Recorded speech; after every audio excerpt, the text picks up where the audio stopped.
Jadi kita harus cari, karena kan itu tentang parasit kan, jadi kita harus cari telur-telur cacing. Nah, pernah lo lihat gambarnya yang ku gambar kayak bunga itu kan? Oh iya. Itu, nah itu kan.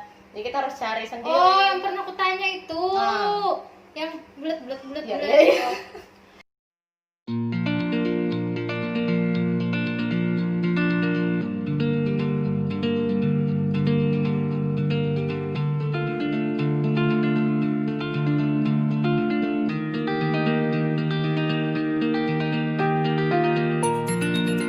Jangan lupa like, comment, dan subscribe. Juga aktifkan lonceng notifikasi.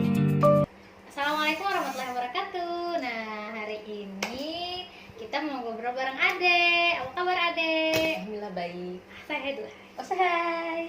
Nah, jadi Ade ini temanku dari SMP Ade ya. Ya. Dari SMP sampai sekarang. Sekarang kesibukannya apa, Dek? Kesibukannya sekarang kerja aja. Iya, Kerja beliau aja. ini adalah wanita karir, guys. Tidak juga. Bekerja di mana Ade sekarang Di Rumah Sakit Umum Daerah Dr. Haji Andi Abdurrahman. Terus itu di bagian apa ya? Di bagian unit transfusi darahnya sih. Transfusi darah yang Ya, donor. darah, ngedonor darah. Ayo donor sekarang. Jadi Ade ini kan lulusan analis tadi, sekarang kan namanya apa tadi? Laboratorium Teknologi teknologi laboratorium medik. Aku sendiri nih seandainya nggak berteman dengan Ade, nggak kenal tuh yang namanya analis kan, yang biasanya terkenal kalau orang di tenaga medis atau kesehatan itu biasanya dokter spesialis, perawat gigi, Bidan. farmasi, ya bidan, perawat aja ya, biasanya. jarang dengar yang namanya analis. Nah, apa sih analis itu dan gimana sih kuliahnya analis itu? Kalau analis kesehatan itu jurusan yang melakukan pemeriksaan ya. Biasanya kita tuh melakukan pemeriksaan, penelitian, pengukuran terhadap berbagai jenis sampel. Jadi sampel atau spesimen yang berasal dari tubuh manusia, kayak darah, kayak tadi urin, sampai sputum atau dahak, nggak tahu ya, kayak gitu dan lain sebagainya, itu kita lakukan pemeriksaan. Atau juga ada juga bahan selain dari spesimen manusia, dan itu digunakan untuk menegakkan diagnosa atau mengetahui jenis penyakit apa terdapat di pada sampel pasien tersebut. Oh, berarti ketika orang periksa sampelnya baru kita bisa mendiagnosa kira-kira ada apa kayak gitu sama pasien. Jadi dari kita setelah hasil yang dikeluarkan oleh analis atau dikeluarkan oleh ATLM, itu nanti diserahkan kepada dokter. Nah, jadi itu disitulah tempat dokter menentukan diagnosanya. Jadi juga kita sebagian yang penting juga ya guys. Karena tanpa mereka kan nggak tahu nih, nggak bisa memeriksa darah. Ya. Nah, kuliahnya gimana nih Dek? Kan itu ngambil darah itu awal-awalnya Awalnya rame. Awalnya kan bingung, analis ini apa? Masuk aja. Sebenarnya nggak tahu ya. Jadi cuma disarankan aja ambil analis aja. Analis itu apa? Bingung juga. Tapi katanya peluang banyak. Masih banyak orang yang nggak tahu analis. Akhirnya masuk. Tapi itu juga sambil browsing. Oh, analis ini begini, oh meriksa ini kan. Kalau di artikel yang dibaca sih gampang aja gitu, asik aja. Oh, udah deh, terus masukkan. Ternyata kebetulan, lulus. Alhamdulillah lulus. Ayo deh jalani aja. Terus ternyata segini banyak, kayak SKS itu lumayan banyak sih pelajarannya, karena kita tuh kayak udah mencakup di nggak kesehatan aja, nggak cuma kesehatan tapi di bagian mikronya juga kita meriksa dari bakteri, parasit sampai virus, sampai darah manusia kan, juga urin, bahkan sampai makanan zat-zat yang terkandung di makanan kayak misalnya pentol yang mengandung boraks. Itu kita juga melajari. Asik. Gimana rasanya pertama kali praktek ngambil darah? Gugup. Wah, gimana nih? Takut kan yang di Ambil darah siapa? Teman sendiri. Kita mengorbankan diri sendiri awalnya. Gugup. Ya gimana? Tapi kan ada dibantu kan, ada dari kakak tingkat. Dia semester 2 kita mulai dilatih oleh kakaknya. Semester 3 kita baru ngambil darah sebenarnya kalau kuliah. Semester 2 sudah dilatih sama kakaknya, sambil diawasi, ini caranya deh, ini. Jadi kita dari kakak tingkat juga yang ngajarin dulu. Itu berarti gantian ngambil darahnya. Ya, nyari urat, betul cucuk. Pernah sih nggak apa namanya gagal atau menyebabkan bagaimana gitu? Gagal itu pasti pernah lah ya. Jadi sebetulnya awal-awal itu awalnya dari Bengkak, teman. kalau gagal berarti bengkak. Bengkaknya biasa aja, enggak juga sih. Kadang-kadang kalau gagal itu paling darah tuh nggak masuk ke squid aja, kita kan masukin darah tuh harus masuk ke vena atau di urat yang biru itu, kalau nggak tahu ya kita Nanti masukkan. searching guys. Kalau Anda tidak tahu searching ya guys. Iya, dimasukkan hari. Yang penting kan squid itu langsung masuk, jarum itu langsung masuk ke vena, terus kita tarik aja. Sebenarnya gampang aja sih. Tapi kan iya, tapi kan tergantung vena orang lagi. Ada venanya yang mudah diraba. Yang ada yang kelihatan kan kayak aku kurus katanya, kalau ambil darah gampang lihat Iya, uratnya begitu. kalau kayak gitu enak. Kalau misalnya ada juga yang nggak ada kelihatan, warnanya nggak kelihatan, rasanya nggak dirasa. Nah, Dirasa kan- itu maksudnya dipegang-pegang begini. ya kalau kita pegang itu kayak ada mantul-mantul. Oh. Mantul-mantul kita raba-raba. Pengalaman paling berkesan waktu kuliah? Apa ya? Mungkin prakteknya pernah apa atau ngerjain apa gitu yang Berkesan yang indah tapi kesannya buruk. terus aja. Gambar-gambarnya juga boleh. Nah, kalau yang asik sih semuanya sih asik aja. Kita kayak aduh nyari-nyari sampel itu kayak paling berkesan itu dulu waktu kita semester awal kita harus nyari telur cacing dan harus dari Terus cacing. telur cacing di feses tuh nanti di tit ini ya. Iya, jadi kita harus cari karena kan itu tentang parasit kan, jadi kita harus cari telur cacing. Nah, pernah lo lihat gambarnya yang ku gambar kayak bunga itu lah. Oh iya. Itu nah itu kan, jadi kita harus cari sendiri. Oh, yang pernah aku tanya itu. Ah. Yang bulat. Ya, iya.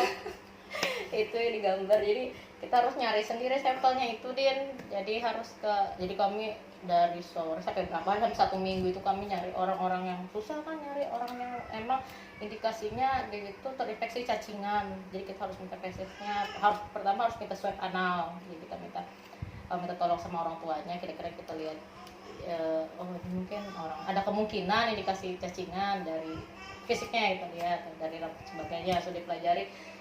Bilanglah sama orang tuanya, minta tolong Bu, besok pagi bangun tidur minta swab analnya.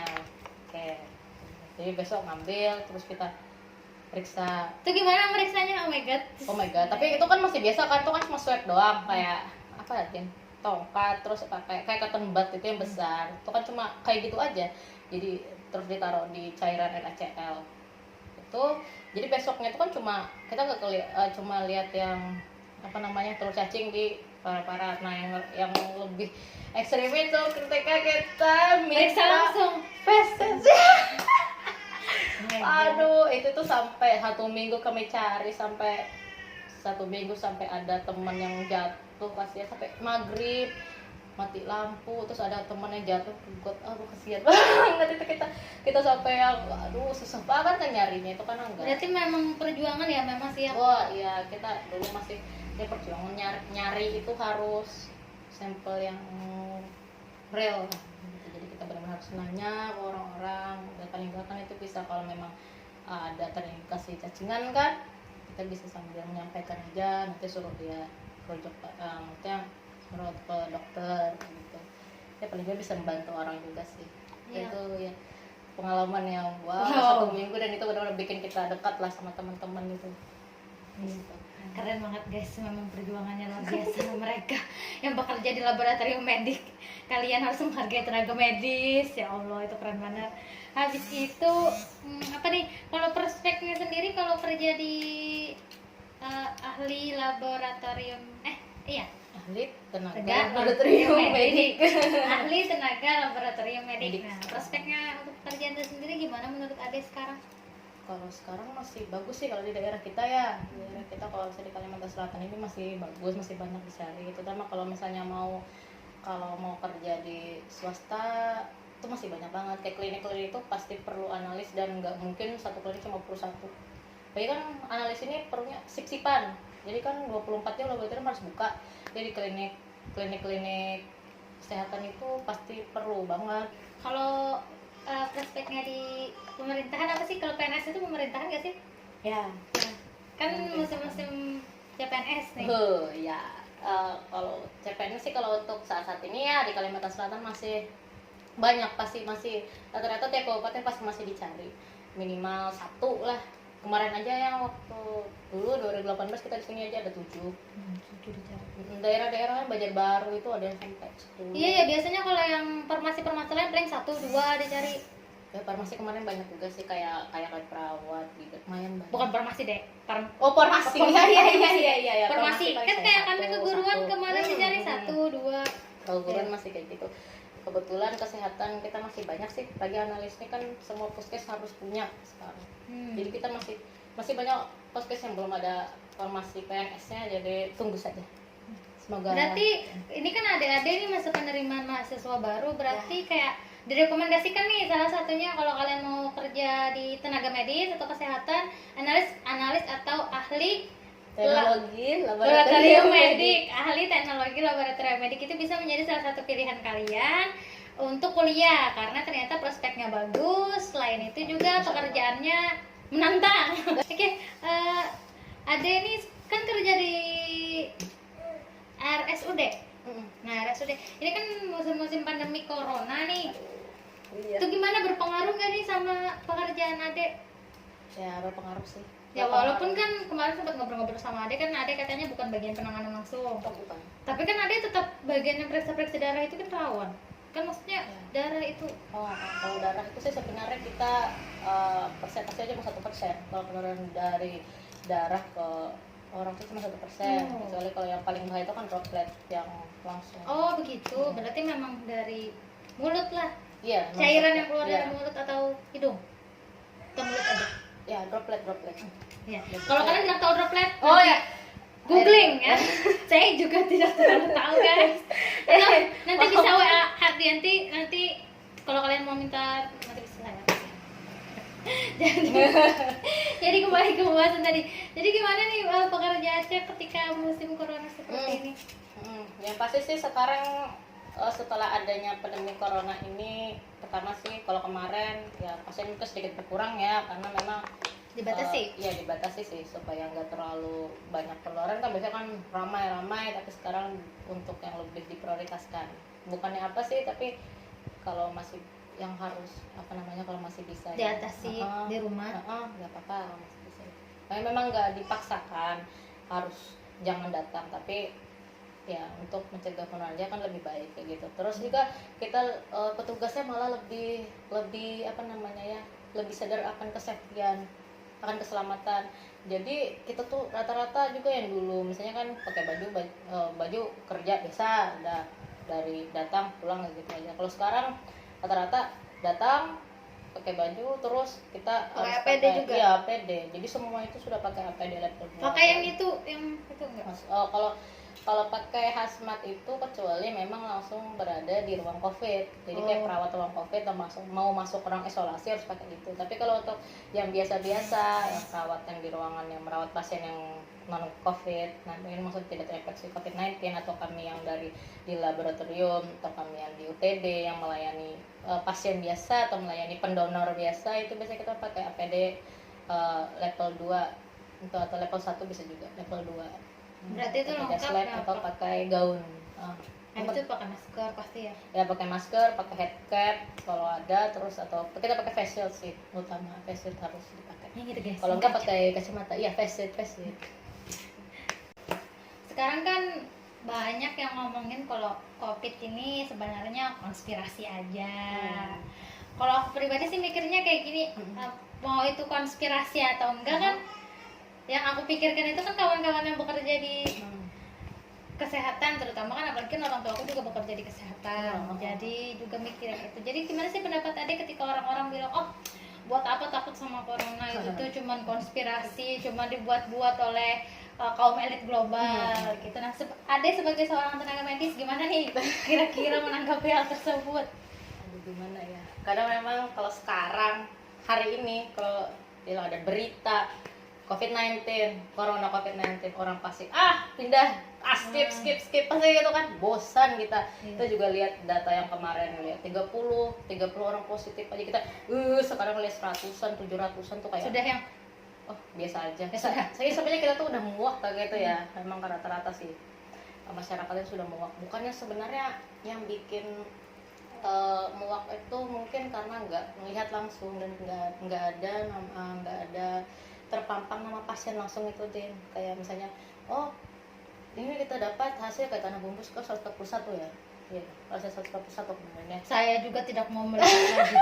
Saking saya sudah sangat pusing Bosan memikirkan. ya sebenarnya bosan sih.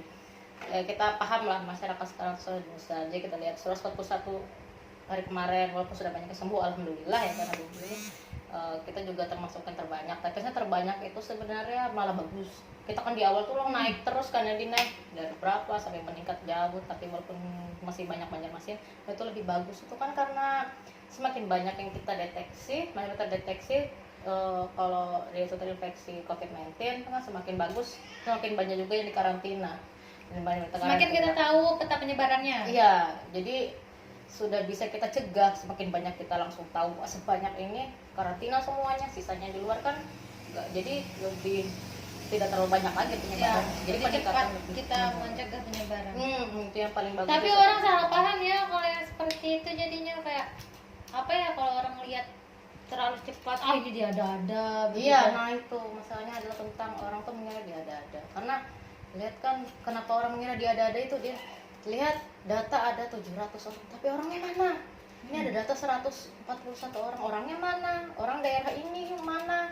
Orang ada di daerah, anggap misalnya di Kosan Hilir ada di daerah ini yang mana orangnya, kan itu nggak terbuka. Itu mungkin bikin orang-orang tuh kayak, wah kayaknya ini dia ada-ada aja. Karena emang sebenarnya kalau serba salah sih jadinya ya ketika menampilkan nama orang, nama pasien. Nanti dikucilkan. Nah itu masalahnya. Maksudnya mungkin jadi ditutup ini mungkin supaya menghindari itu tadi justifikasi apa Diskriminasi. ya, dan juga diskriminasi dan apa tadi namanya pengucilan dari Ya. masyarakat itu. Saya kan masyarakat kayak menjustis sendiri ya, kayak wah itu malah kayak aib, padahal kan tuh pasien harus kita rawat, harus kita santuni juga kan, kasihan. Dan juga itu yang bikin ya, dan sebenarnya terlepas dari apakah sebenarnya COVID-19 ini itu tuh kan orang bilang ini cuma karena para elit global yang mau menciptakan virus sendiri, terus katanya kan virus sendiri, terus akhirnya datang mereka juga yang memberi obatnya. nah iya katanya kan ya, banyak konspirasi seperti itu. Tapi terlepas dari itu semua, apakah yang permainan mereka yang para elit global yang cari untung sendiri dengan adanya ini, sebenarnya kita pahami itu adalah COVID-19 ini real virusnya. Memang ada. Iya, memang ada. Kita lihat sendiri ini loh. Ini lah mereka yang bekerja di tenaga medis ya. Jadi mereka melihat. Ini kita ini orang awam nggak tahu kan, dengar aja. Iya, karena memang ini virusnya real adanya. Karena memang terdeteksi. Kita dari hasil pemeriksaan kan memang ada, dari hasil swab itu kan jelas sudah ketahuan masih banyak positif memang sebenarnya, dan juga bikin orang kayak gak percaya itu karena ini kok orang sehat tapi kok dibilang positif ya, karena banyak yang OTG, berarti kan memang imunitas tubuhnya itu bagus sehingga COVID-19 ini penyakit itu tidak langsung kayak memberikan gejala ke orang itu karena imunitasnya tinggi. Mungkin kita warga Indonesia ini mungkin lebih bagus imunitasnya daripada orang luar negeri kayaknya ya, karena banyak OTG ya kita ya. Iya, memang lebih banyak sih. Nah, jadi sebenarnya kalau menurut aku pribadi juga sih, terlepas dari konspirasi atau bukan, kan yang penting mindset kita. Iya. Yang jelas COVID itu ada, kita waspada, tapi jangan panik. Iya. Nah, Jangan seperti panik. itu kan deh. Yang penting kita tahu ini real guys, walaupun terserah ada orang main apa di situ, ada orang main politik lah di. Ya kita kan nggak Ya, bisa ngapa-ngapain lah. Kita kan nggak bisa ngapa-ngapain walaupun ini permainan elit global, yang penting virusnya ada.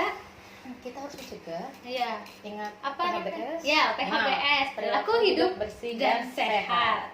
Yang penting kita jaga kesehatan walaupun ada virus COVID-19 atau virus apa-apa yang, karena semuanya dengan PHBS itu kita bisa menghindari penyakit disebabkan oleh virus, bakteri, bahkan parasit sebagainya. Ya. Sebenarnya nggak perlu harus ada corona sih, kita harus cuci tangan terus, harus apa, yang penting cuci tangan ini.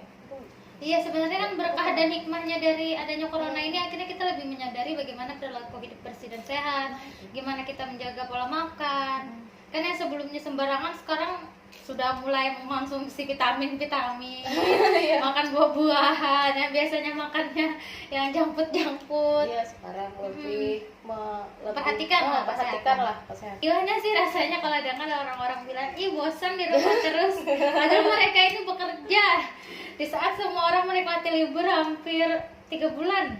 Iya. 3 bulan dan mereka tetap harus bekerja seperti biasa, bahkan bekerjanya kan sekarang pakai APD panas katanya kan pakai itu. Lumayan sih.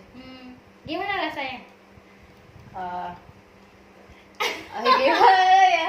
Awal-awal sih bete. Aduh, ini orang baru 1 bulan, belum sampai 1 bulan sudah bosan ya ampun. Kita aja, karena kita tuh sebenarnya terkesan kita juga gugup ya, kita juga gugup ketika kita datang ke fasilitas kesehatan, terus kita menghadapi pasien apa, kita kan nggak tahu nih orangnya sehat atau enggak. Ya, dia terinfeksi atau enggak kan kita nggak tahu Kita juga nggak kalau nggak tahu. ada pemeriksaan. Iya, karena ada OTG itu kan, jadi sebenarnya kita tuh was-was di sana, was-was apa ini pasiennya apa, sampai pulang ke rumah itu juga, pulang ke rumah itu kalau bisa langsung ganti baju, langsung mandi, pokoknya baju tuh langsung dicuci, pokoknya kita harus kayak gitu terus sih. Sebenarnya kita lebih was-was aja, maksudnya nggak semudah itu kita tuh berada di luar rumah. Sebenarnya di luar rumah tuh sebenarnya bikin was-was banget gitu kan, sedangkan orang-orang pengen keluar, aduh kok nggak was-was ya.